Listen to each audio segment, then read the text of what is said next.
Climate is both the same and different than traditional tech. I mean, in some cases, no different whatsoever. It's a SaaS company that's doing something around corporate efficiency in some way, shape, or form. I mean, some of our companies in that space are literally selling on AdWords. And then on the far side of things, we have companies that have multi-year procurement processes. They sign, power purchase agreements with big giant utilities. And, some of these probably took a year, 2 years to sign. It's an incredible long sales cycle. And then the delivery cycle, could be 5 or more years.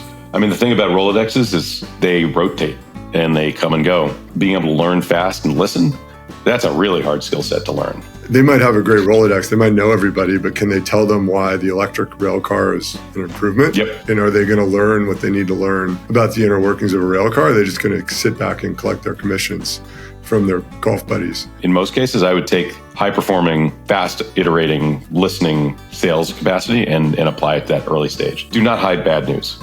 Front-run bad news every single time. The good partners are the ones that are like, well, that sucks. How are we going to fix that? Let me bring these resources in.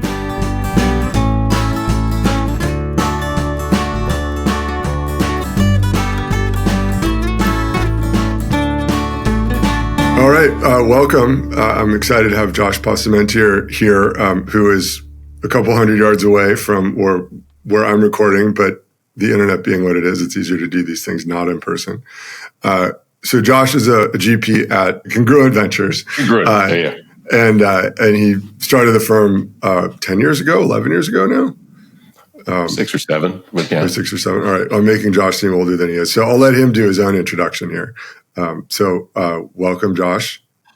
Thanks a bunch, Alex. Josh Posamentier, one of the co-founders and managing partners at Congruent Ventures. We're early stage venture firm focused on everything climate, early stage, based in North America. I'm based in San Francisco generally, and we invest in everything hardware, software, fintech, deep tech, anything that has a potential affect climate. Awesome. Climate is the rage these days, for better or for worse. One could argue for worse, or maybe it's better that we're focused on it. I think just to start off, can you give everybody a sense for your journey, like what led you to start the firm? And I know you just raised a fund, so congrats on raising the latest fund. I'm curious how that went versus when you started the fund 6 or 7 years ago. Yeah, so everyone comes to venture from a different path. My path is definitely more on the random walk side of things. So, like a lot of tech founders, I come from a tech background.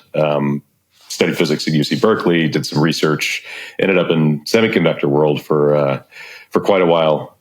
Eventually, spent almost 10 years at Intel, working on Intel's first wireless chips, then its first optical telecom products, and then incubation and investing in Intel Capital. And after that, jumped into business school thinking, maybe I should switch to the business side of things, and ended up co-founding a company there to focus on, the grass is greener side, mobile location services and all that sort of fun stuff before the iPhone.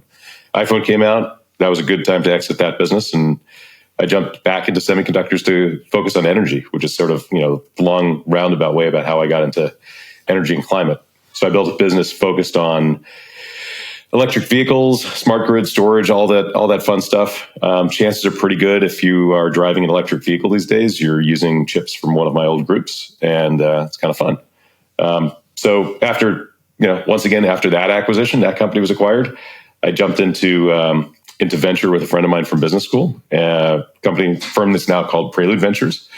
Spent 5, almost 6 years there before co-founding Congruent to really focus on the earlier side of things. So Prelude is multi-stage, seed to growth, and Congruent is really laser focused on that earliest stage. So right now, about 4 out of our 5 investments, we're the first institutional investors in those rounds, and we lead about 2/3 of the deals we do. Again, like I mentioned earlier, everything we do is based in North America. We tend to be pretty hands-on and pretty involved in our companies at the earliest stages because, very often it's a very small founding team, and then they've seldom got a product to market. In many cases, haven't even started developing the product. So it's really an incredibly early stage set of bets, and all the fun that goes with that. Yeah, no, it's and it is lots of fun. We'll get to the go-to-market for founders and the actual portfolio companies in a second, but I noticed a post that your partner Abe made on LinkedIn about how hard it was to raise your first fund versus how oversubscribed raising your most recent fund was. So can you talk about that? Like, what was the sort of go-to-market for you as raising a venture fund when you started versus how has that changed over time? So I will say that there's a lot of parallels, and much as, I'm not going to get any sympathy for this. There's a lot of parallels between raising a venture fund and raising a round of capital for a company, having been on both sides of the table in that respect. The good and the bad. The bad is when you're raising a venture fund, the only thing that goes by with time is time. When you're raising capital in a startup, you can make progress on product development, go to market, and everything else. And so, on the plus side, we don't actually have to deliver anything when we're asking for money up front as we're raising a first fund. On the downside, it's really hard to make progress and just say you're going to do X, Y, and Z, and please give us money. And so our first fund, we come, there's a lot of nuance to venture. When you're starting a firm with a new partner that you haven't actually partnered with before, you have so many strikes against you. So we had we're new managers, first time raising a fund on our own, first time working together. Early stage is also another strike. The perception is that's even riskier. And we're in climate, which is yet riskier. So we had like 4 strikes raising our first fund. We managed to do that just based on essentially a lot of earlier relationships and trust we'd built elsewhere. So again, it would have been very difficult if we hadn't already sort of been around the space. You have an element to go to market with that as well. You have to really explain what you're doing that's different, why your backgrounds are relevant to what you're doing, and give people confidence that you know a lot more about the sector than most. So you want that asymmetry if you can possibly get it. So fund one was 2016, 2017. We've subsequently raised three other funds, 3 flagship funds and a growth fund. And mostly it's because we've done, I think, what we said we were going to do. We're still investing in the same kind of companies we originally set out to invest in. Same stage, same sectors, slightly bigger checks because it's bigger fund. But literally, we haven't changed what we're doing. And I think we've earned a lot of trust because we haven't crept too far away from our original goal. And it seems to be working as well. So, that path to market, you look at from a startup perspective is, we have elements of that too. We have to source deals, we have to execute them, we have to help companies, when they're in trouble, and that virtuous cycle if you actually do it well. Yeah, so I think highlighting a couple of things you said there. First, I think a lot of people don't realize that VCs have a go-to-market problem of their own, and especially if you're at the seed stage. I think if you're really early, you're not getting anything done when you're raising money. Like you're, as a founder, and it probably feels like that. You're 2 guys walking up and down, maybe not Sandhill, but somewhere like Sandhill, trying to get people to write you a check based on a vision. And so there are a lot of parallels, and I think there's more empathy than, at least from a general partner, maybe not an associate, but definitely from a general partner than founders realize. So the other thing that I thought was really interesting was that you said that you've basically just done what you said you would do. And a lot of people underestimate the importance of just doing what you said you were going to do when it comes to raising money, because I think, my favorite example here is a counterexample. One of the companies I worked with, the founder forwards me this email like, hey, what do I respond to this? And it was from an investor who will remain nameless. He says, hey, so-and-so, appreciate your new deck. I like the pitch. I was wondering, we pulled up the deck that you sent us 9 months ago that said you would have 4 million ARR by now. But where is it? You don't have it. and it was one of those, do you think there's an answer that gets them to invest here? Because that's a no. There's no answer you could possibly provide for not delivering on your plan. And so I think people, underestimate the value of saying you're going to do something, going out and doing it, right? Maybe it goes slightly better than you thought it would. Maybe it goes slightly worse, but you did your part and, it went roughly as you predicted. That creates trust and makes the next time you ask them for money, in this case, a lot easier. Whereas if you fail to do that, you've blown trust and you're never going to get it back. Definitely a lot of that. Companies, they're forever putting up plans. And I would say, with few exceptions, we never really believe anything people tell us in terms of their actual plan. And so, we're mentally haircutting everything. And sometimes it's really frustrating to deeply technical founders because they're like, no, this is a well thought out plan. But the reality is, we, as much as we would love to see people execute, we underwrite to a different level. Just probably like we're telling our limited partners, our investors, that we're going to deliver X, Y, and Z multiple on the fund, and they're probably thinking to themselves, if they do half of that, they'll be really happy. Right. And so I have no idea what they actually underwrite on their side, but it's the same thing. So I mean, what we want to see, obviously, with any startup is if you do blow the plan, and yes, we do have a ridiculous longitudinal view because we see companies, pre-seed, seed, Series A, and we'll look at them, at a bunch of different stages. And we get, of course, I save the old decks, and I'm kind of doing look backs and want to really understand if people blew their numbers. But often there's really good reasons for blowing their numbers. Oh, it's like, you discovered that your path to market didn't work, or your channel was wrong, or your tech stack was wrong. You had to refactor the whole thing, and that's life. And if you did that in a coherent, thoughtful way, that's not a showstopper. But you do have to explain it. You can't just be like, it's 6 months. We pushed our forecast 6 months out. I mean, I have a company that chose recently to switch up basically its technical approach to something, and it had 2 years of cash in the bank because it had just gotten funded. And they said, look, we're making this sort of fundamental product call, and it's going to delay our path to market. But tell you what, like, it delays our ramp, it delays our spend. We're going to slow hiring, and we're going to get 2.5 years. And so we're still going to hit the market and have the same time in market, but a little bit later in time, which it's not great, time, value, money, and all. But it's a very thoughtful view. It's probably the right call. Like damn the torpedoes, full speed ahead. Let's make the numbers at the expense of like everything in the future. Like no one wants to see that. Right. Well, yeah, I think, some of the worst advice I ever got as a founder was another successful founder seeing us have signs of product market fit, saying, oh, you got to go sell more, right? Like it's working. You got to go sell more. And I was like, it's kind of working. I'm not sure if it's totally working. We hired a salesperson. We went and sold more, and that like took our eyes off of the product ball. And like we ended up having a lot of churn and realizing 6 months later, and $500,000 or $1 million later, like we need to go back and fix the core problems.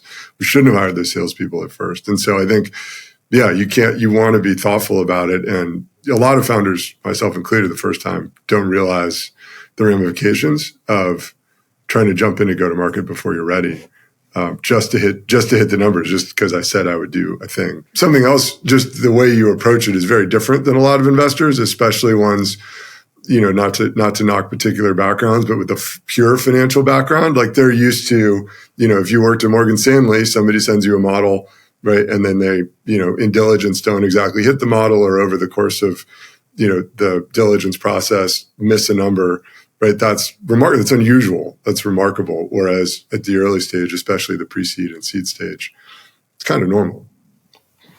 Yeah, I think the normal is 100% slipping everything. That's not to say that's okay, and no one should slip anything. But the reality is, product development is not unfortunately not a deterministic.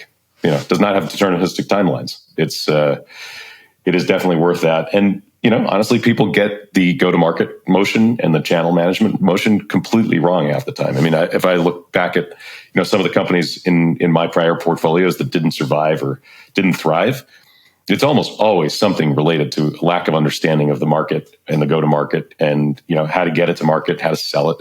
I do think you're navigating a very fine line with the with regard to building sales in general. Often as not, a CEO or a founder, if not the CEO, is usually the first best salesperson. And honestly, you really want to show, in most cases, a replicable sales motion in some way, shape, or form before you go build out a team. Because the worst thing you can have is like a really high-performing sales team that's got nothing to sell, or a sales team that's trying to sell something the market doesn't want, or in a way that the market can't absorb it. And then you just burn money and you piss off the market all at the same time. So that's not winning. Yeah, I think that's a good. You've hit on a bunch of this, but if you were to sort of encapsulate, what are you looking for at the different stages from a go-to-market perspective? You go from pre-seed through Series A. Like, what are you looking for at each stage, and what changes, and how much of it is I know it when I see it, and how much of it is if I go to my partners with this, they're going to laugh at me. So I'm not going to go to my partners with this. So I think the numbers, vary tremendously. I think what you really want to see. So this nomenclature keeps changing, right? Everything kind of keeps shifting to the left. But I'd say these days, what success coming out of a seed round means, and a seed round is usually I got an idea, maybe I've got some kind of like sketchy MVP, but I'm actually going to build an actual product and get it to the point where I can launch it. And then the A is to launch with more scale. And so usually what I want to see, coming out of a seed round is a company that has shipped some kind of product to some kind of market and had some kind of proven efficacy and adoption. And that is hopefully something more than just straight pilots, something where there's actually intent to buy. And that's the part where it's obviously a little subjective. You really want to look through a lot of people are trying to, what's the repeat buys? In a CPG food company, you want to see, how many people are doing repeat buys on it. In an ARR, at a SaaS company, you want to see people switching up from like a month to month to, an annual contract, or saying, oh, this is really compelling. I want to prepay for 3 years and capitalize the expense because it's so compelling. And I'm pretty sure I'm going to do this for the next few years. Those motions are great. So I'd say, in general, I tend to prioritize fewer, deeper, really convincing adoption proof points rather than a whole bunch of shallow ones. So I think it's quality over quantity at that earliest stage. And then you got to figure out how to scale it. And that's usually that next round of capitals when you say, look, my founders, product-led, founder-led sales kind of company can no longer, oftentimes founders, both product and sales, that's not scalable. So then you need to start, augmenting that, and how, understanding and building a replicable, sales motion is that's really tough. But that's really classic Series A. Right, and that's before you get to the Series A. Or that's what you do with your Series A. That's usually what you're funding. That's usually what you're funding into the Series A.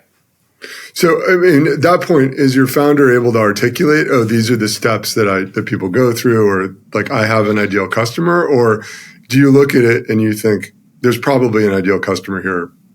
Once they're funded and bring in experts, they can figure out who exactly that is. I would say coming out of the seed, going into the A, usually founders and the company would have a fairly clearly enunciated customer set and go-to-market, process and sales process. Like that would be clearly enunciated. It may not be right, but they at least have a working hypothesis they're gonna invest against. So that's the challenge. Is you don't know these things work until you actually try them, and then you actually try to repeat them. And the worst thing you can do is keep throwing good money after bad. Also, you got to really, really be attuned to whether this process is working. And if it's not, change it up and don't be shy. How can you tell if it's working? Are there things you look for at the board level or when you talk to founders? Yeah, at the board level, it's really tops down observation. It's, do you have a pipeline? Is that pipeline growing? And is that pipeline converting? And very, very importantly, what's the timing between this side of the funnel and that side of the funnel? You really want that to be deterministic, because that's going to define how big your sales team needs to be in order to hit whatever milestones you're trying to hit. If your sales funnel is a year long and has an incredible loss ratio, that's really a tough one, depending on ACV. Does that kill the business, or does it depend on ACV? It might kill the business. It might not. If your ACVs are multi-million dollars, you could probably live with something like that. If your ACVs are, $50K, that's not great. Unless you have there's a full spectrum, right? There's a high touch, very sales oriented process, and there's a very low touch, very marketing oriented process. You certainly can. There's plenty of SaaS companies loving life in the, sub $100, not even ACV, right. Just ongoing pricing. You can't support that with a human, but it's perfectly fine if that's your appropriate sales motion. Yeah, if you're in the product-led growth world. Well, it might be helpful to kind of get a sense for how that applies in climate, because climate, there's a lot of really long sales cycles in climate. So I'm curious, are there patterns that you've seen specific to climate that you're excited about or not, or the opposite of excited about? Yeah, there's a lot of really cool stuff. I mean, climate is both the same and different than traditional tech.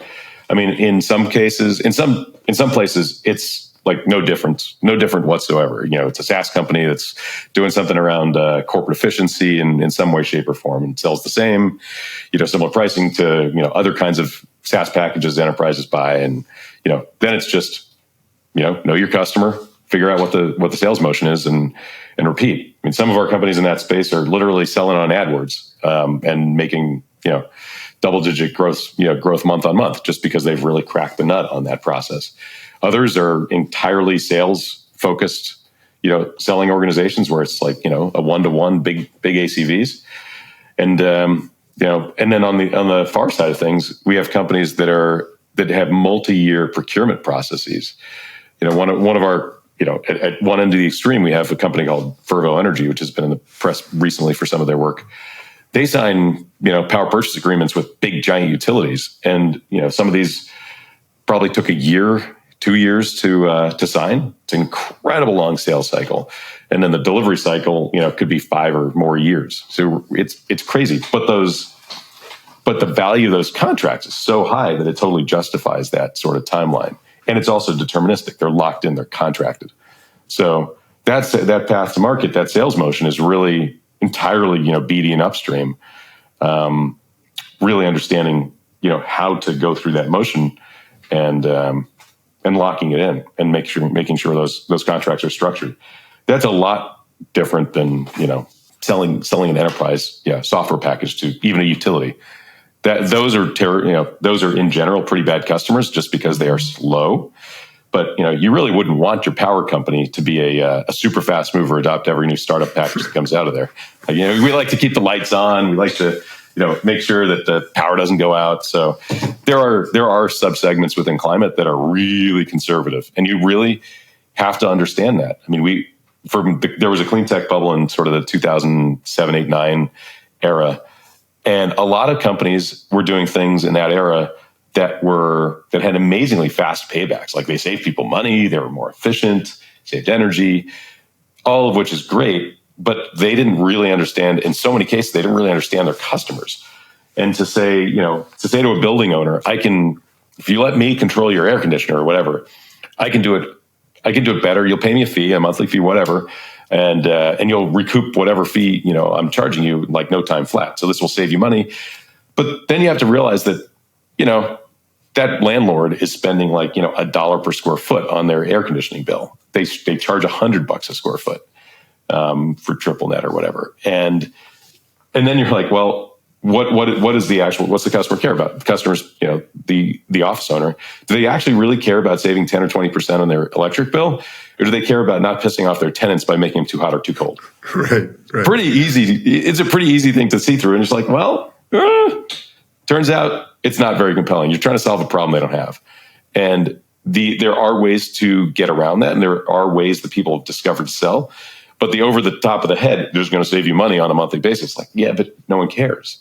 So you have to find that path to market, which in this case has been, these days, you sell it through the chief sustainability officer at CBRE, who's saying, look, I want all my buildings to be LEED Platinum because I have a LEED Platinum stamp and it attracts a better tenant. Right. All of a sudden, it's a very different sales motion. Right. Yeah, I think that there is this fallacy of, especially very technically focused founders, that if I save somebody money, they're obviously a rational actor and they're therefore going to pick up the free money, right? And then you get into it. I mean, EV charging is one of the big ones where people are like, oh, if you install these, your building will be worth more. People spend more money at your hotel, whatever. Some of that might be true, but on the flip side, you're running a hotel that does $10 million in revenue, and you put in 8 EV chargers that maybe throw off a couple $100 in a good week. Like, you're not, nobody cares, right? Like, that isn't relevant to your hotel business, what the EV chargers are doing. in the parking lot. And if anything, it's just a headache because now you have to worry about them and they break. And, I think that there's a lot of other trendy things that get brought up by startups because it makes rational sense. But they're selling on this sort of bigger societal kind of story that the actual customer doesn't give anything that they don't care about. Nope. We back a lot of technical founders. Probably, I don't know, a quarter or third of our companies are founded by fresh PhDs or postdocs. They may or may not have actually ever worked at a company before. And we get a wide range of how they run their companies and how they think about selling. But I think in general, one of the biggest traps for like a hardcore tech founder is the whole, if we build it, they will come philosophy of sales. I'm not sure that ever works anywhere in the entire startup universe, with one exception. And this is not one we tend to invest in. If you're making a commodity product that's drop-in compatible with a commodity sector at cheaper price, great. But then again, lab-grown diamonds have not lived up to the hype. But maybe turns out they're not the same. Well, I mean, they're identical in a lot of ways. Chemically the same, but do they have the feeling? And it turns out that actually counts. Do they have all the like suffering and complexity of a real diamond? Embedded? Yeah, not so much. I think that's a great observation. That a lot of technical. I mean, my whole career has been about half working with technical founders, and obviously now consulting exclusively with technical founders, but also working with people who went to Stanford Business School, other sort of very successful repeat entrepreneurs. And that is the biggest difference is the people that are experienced respect the go-to-market side of things a lot more than your freshly minted technical founder does, because they know how hard the technical stuff is and they think, well, this is obviously the hard part. And they underestimate that like getting humans to do what you want them to do is also extremely hard. And that's the go-to-market piece. And less predictable, right? There's some technical problems you can't predict, but if you have the mathematical proof that you can do the thing, chances are eventually you will figure out how to do the thing. Whereas you may not be able to convince that human ever. It's very, very true. I mean, if you look at the amount of time I spend on different aspects of underwriting new companies, there's a chunk of it that's on the technical side. It's really just like, does this pass a sniff test? Because in most cases, people haven't done the thing yet. They're saying they can do the thing, and then you're like, okay, let me look at your background. Oh yeah, you could probably get the thing done. Pretty good chance. Like for example, one of our companies, a company called Parallel Systems, makes electric autonomous individual rail cars. They're it's a big train with batteries and motors. Big train car with batteries and motors. You drop a car container on. When I invested, this was literally a few guys in someone's garage, farting around with motors and batteries. But they, some got it off of eBay from Tesla or something. And you're like, well, will they be able to build this like whole, what's something just about as sophisticated as a car? Oh, it turns out, these are some of the senior guys at SpaceX that have been there for 14 years. Yeah, they could probably make a train. They made rockets. They can make a train. So like that was done. But almost all the underwriting effort around that was like really understanding, the market size, and how the heck they're going to sell, and where the barriers going to be, and what that process is looking like. Who are the customers? And that's almost every one of our companies, and we have a lot of technical companies in the portfolio. But that's one where you need to know the market, right? Like that, as I recall, that's more of a drayage play. Like you're not sending trains across the country necessarily. It's more getting. They will. But maybe. Yeah. I mean, but I think early on, right?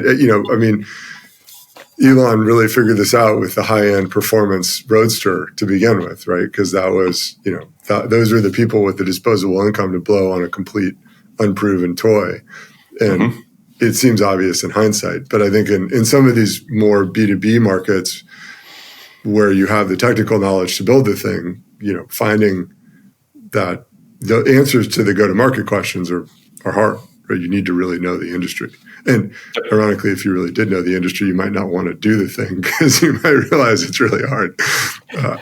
I would say there are definitely a handful of founders, that may not have started what companies they did if they realized just how hard they were. I ended up, my last company ended up in travel. I spent 5 years not doing travel because I'd been in travel before and I knew how hard it was. And I really didn't want to build another travel company. And then, we got pulled into it. Like that was the best use case for what we had built, and that's where we found product market fit. But I knew all of the problems with that industry, and it made it hard to be excited about spending more time there.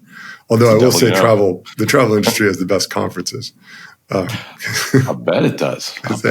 They're selling travel. Well, so you mentioned this before, and I'm curious how this evolves over time. But founder-led sales being really important at the beginning of a company, and then Series A, maybe there's that transition. How does that transition happen, and like what are the good ways to do it? Are there things to avoid?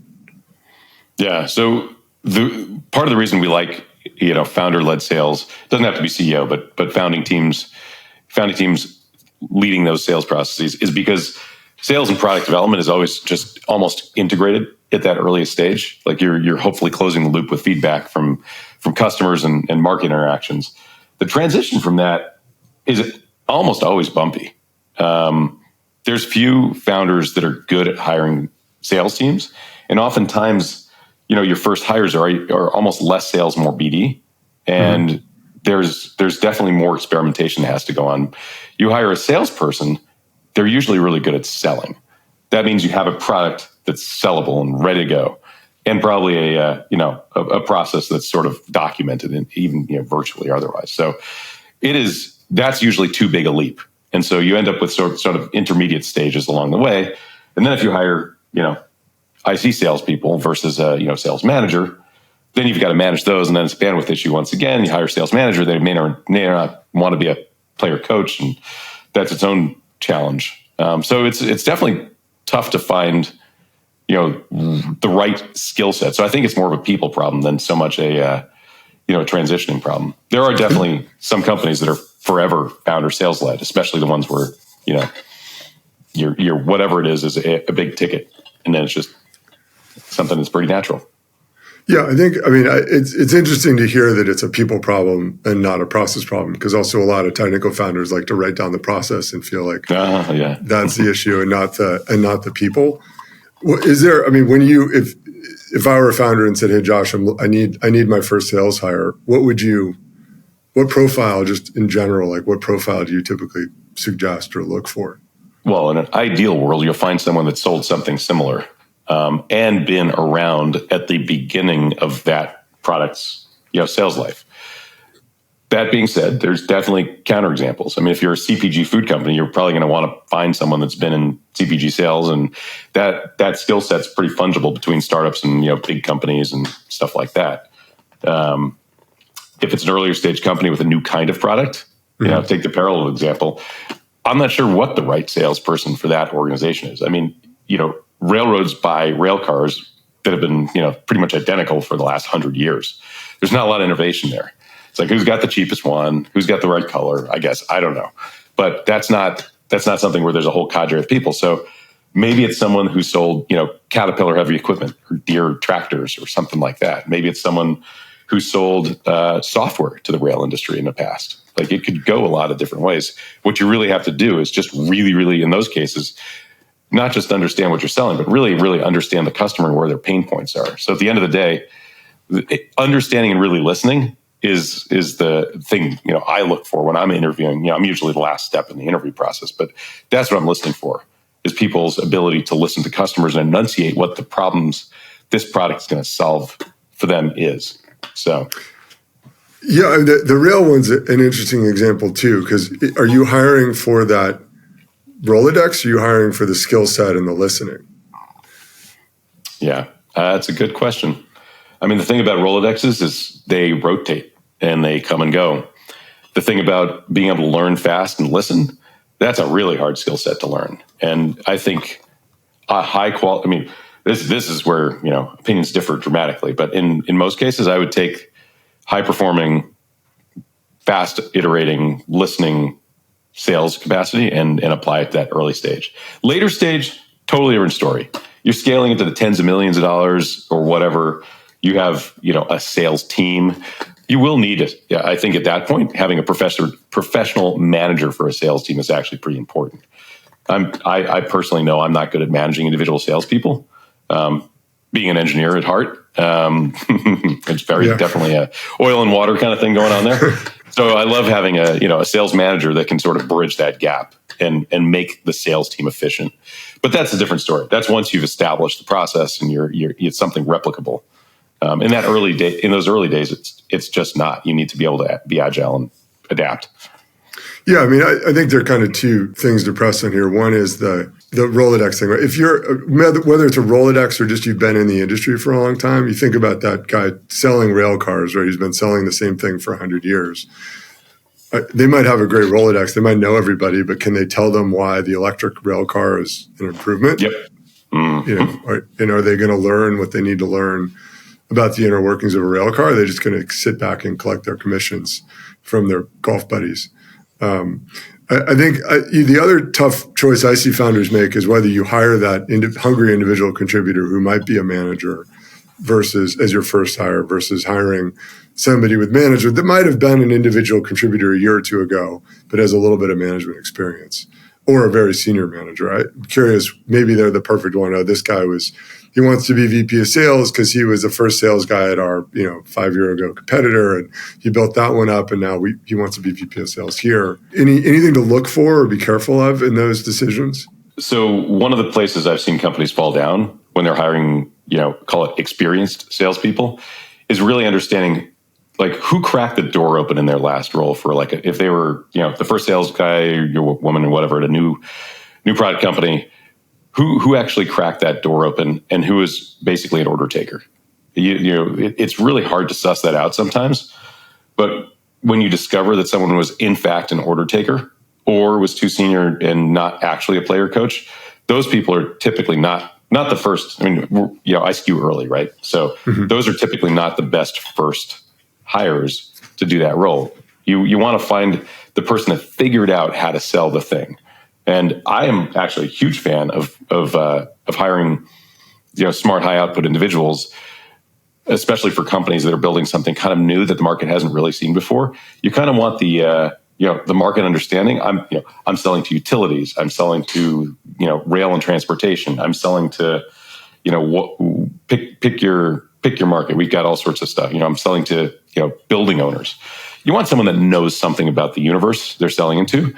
But if you're, to use your example, if I'm selling EV chargers to hotels, maybe I want to know more about, I want someone who's sold stuff to hotels in the past, or never mind that, sold stuff to REITs in the past.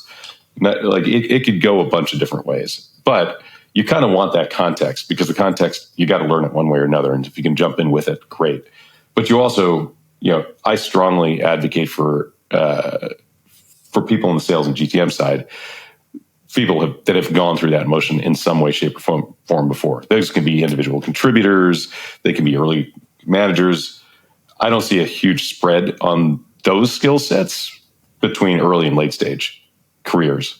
People with early and late stage careers. You can do that early. You can do that late. It's just a different kind of DNA. In terms of professional sales team management, definitely skews later stage career. Right. It just mechanically has to. Right. Yeah, you can't. If you go in managing a Series C size team and you only have yourself, you're kind of set up for disaster. Well, that was super interesting. So, shifting gears to kind of more general questions, I'm curious. You talked about some of the mistakes specific to go to market and hiring, but are there other mistakes that founders make that you wish they wouldn't, or best practices that you wish everybody would do to avoid those mistakes? Oh, of course. Scaling a sales team before you have something that's super sellable and scalable usually just means you're burning excess cash. You get a frustrated sales team. You have attrition. That's not winning. It's almost better. I mean, you really have to be agile about building that team in lockstep with sales and with market traction. So that's one. And the flip side of that is you start this and you stall because you find a early market segment and you really go deep, but that's not big enough to support what you're trying to do, and not being agile about making sure to feed that feedback back into the product teams to address a bigger market. That when sales is essentially siloed, that's another disaster I've seen. It's because you siloed sales, so they're not getting exactly feedback. I mean, the best situations are when sales is constantly talking to product, is constantly talking to marketing, and it's just this constant loop. And you don't want it to iterate to the point where you're not actually stabilizing a product. But in almost all cases, marketing and product management gets it wrong in, small or large part. And sales should be the feedback loop. And sometimes it is, sometimes it isn't. Best organizations, it's tightly integrated. Yeah, one of the things that's always surprised me, I mean, you do have the stories of the sales leadership dragging the product roadmap around because they keep, especially in enterprise context. Yeah, that's not great either. But but I think one of the things that's always surprising to me is, especially in technical-led companies, they have a much higher standard for their product than their customers do sometimes. Mm-hmm. And if you're solving a real pain well enough, the sales team knows that, and they can keep selling it, even if the product team or the engineering team feels like, oh, there's these 18 improvements that we need to do before it's up to our standards. It may, in fact, that may be completely unnecessary from the customer standpoint, and only your sales team is really hearing that.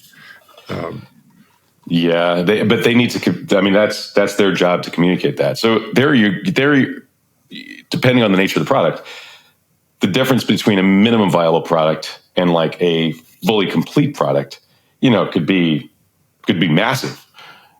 And some markets respond well to scaling with a minimum viable product. For some, it's just really like, this is a proof point that something's here. There's not going to be broad adoption even within, you may get small sales, but you won't get broad adoption until you actually have a full enough product. But yeah, I'm a huge advocate of don't let perfect be the enemy of the good with regard to product, and let sales be a feedback loop on that. Yeah, I think that's a great point. Well, so from a founder standpoint, because you're on a bunch of boards, you've been investing early, you've seen those boards be high functioning, and maybe one or two didn't lead to results that you wanted to see, or the best possible. Yeah, that would never happen because we're all VCs, we know what we're doing here. But I'm curious, what should a founder look for in a board member, and I mean that both in terms of like if you have a competitive round and you have a choice, and also once somebody's on your board, like what do you wish they asked you for? There's a bunch of different things you can get out of a board member. On the necessary evil side of things, you're going to inevitably have some VCs on the board, unless you're OpenAI and you're very unusual. Right. Who are these people? Something like that. You may or may not have a choice on that, but the best, in my opinion, and I kind of look around at our some of my fellow VC board members, the ones that are the best are the ones that actually take the time, roll up their sleeves, and pay attention to the company. There's definitely a ton, and this is definitely more common than otherwise. Maybe they'll read the board deck 5 minutes before the board meeting and show up to the board meeting and really not add value, and then not do any follow-up and follow through. So those are tough. I highly recommend everyone raising money and actually having, if you have a choice, run references on your investors. I mean, we tell potential companies that are considering a term sheet from us, maybe it's not as high priced as others, but we're like, go call our portfolio company CEOs. You can call anyone in the portfolio. Like, I don't care. Any of them are fair game. And I know that's not the case for everybody. So I'd encourage people on that one. So those are the necessary evil, right? You're going to have an investor on the board. You may as well understand what their emotions are and how they've worked with others. Then you've got, on the simple side of things, you've got the high profile, starry name. You want someone who's like got some bling to them, that the industry recognizes. They may or may not actually do anything truly for you, but it is helpful. It's star power. It's hopefully going to add some kind of value beyond that. But that's certainly an understandable move if you're doing it consciously.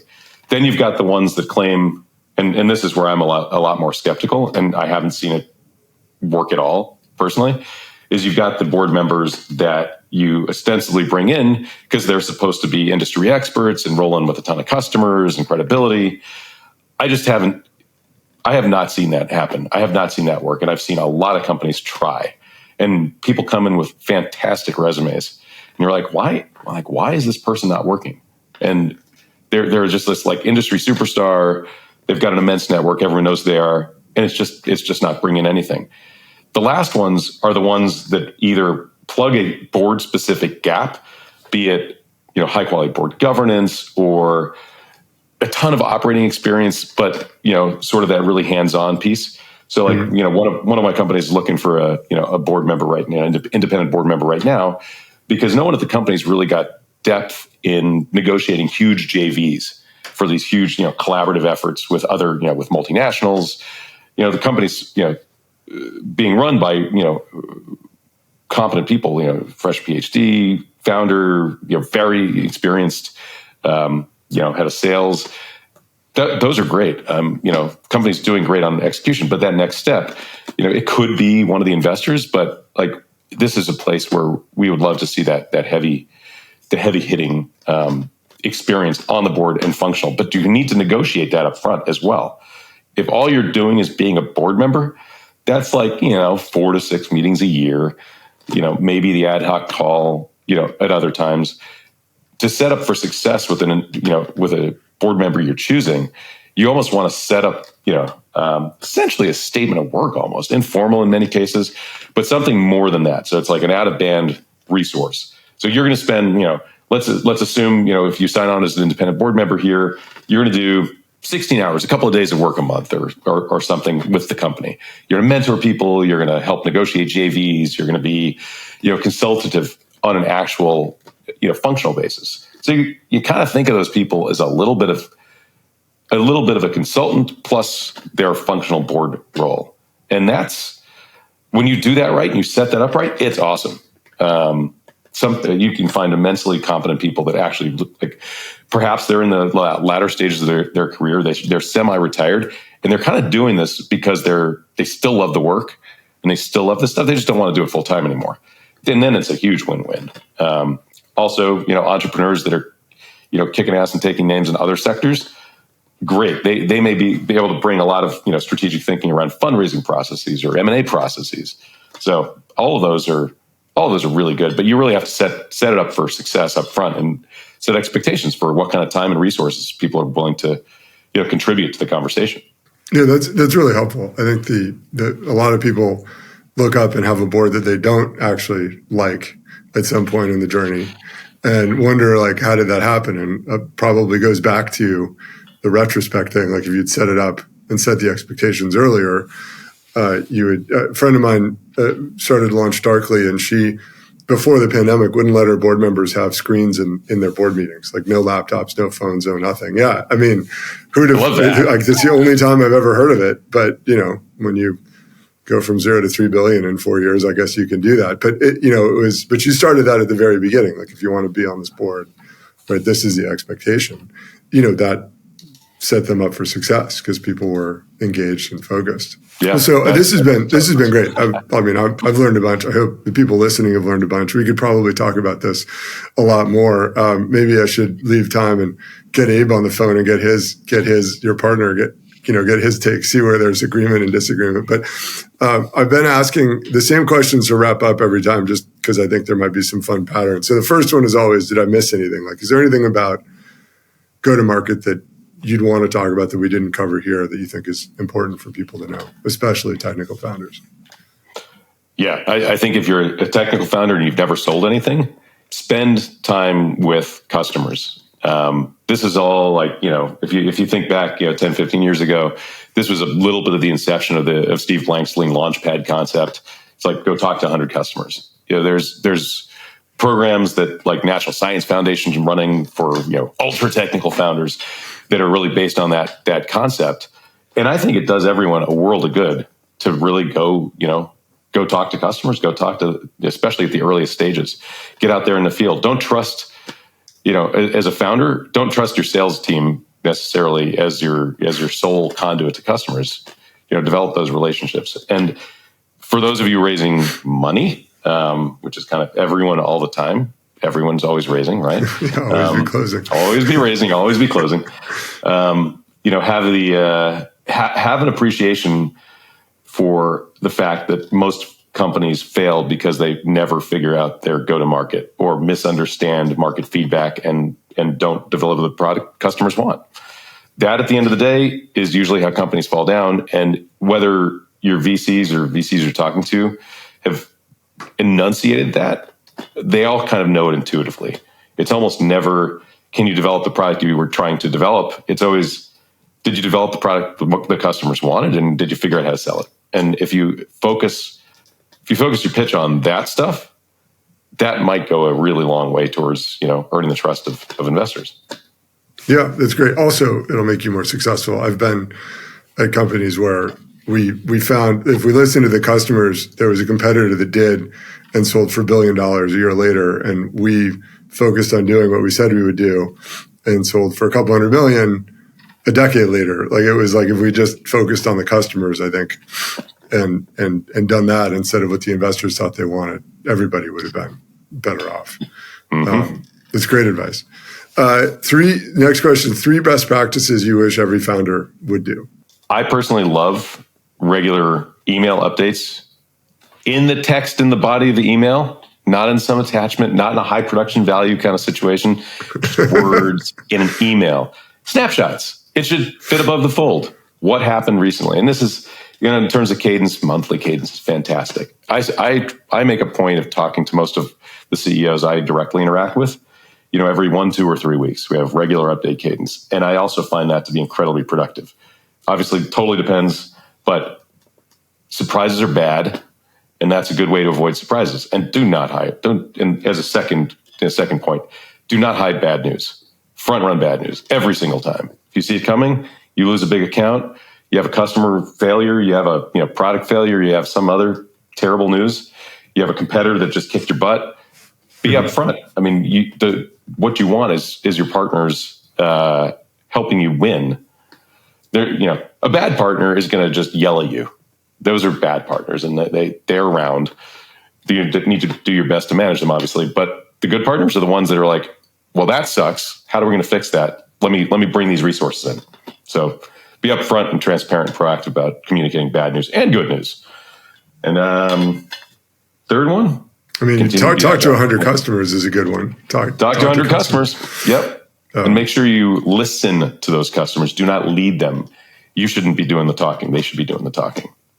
Yeah, also, as a fourth one, just as a note, and I'm sure there's lots of podcasts and other input telling people how to fundraise, but fundraising should absolutely be a conversation, and customer development should absolutely be conversation. If you find it's a pitch, a unilateral pitch, you're probably doing something wrong. That's great advice. That's great. Yeah, just getting out your soapbox and telling people how much money they're going to save with you is probably... and learning what their problems are. They might tell you they've got this other problem where you don't have a feature for that. You're like, okay, well, I could have that feature in a week, and then they love you. Right. Yeah. Oh, absolutely. Absolutely. And they probably have no idea that it only took you a week. They might be way more valuable than the thing you spent 2 years building. You just never know. It's the craziest things. Yeah. So second to last question, best advice you ever got?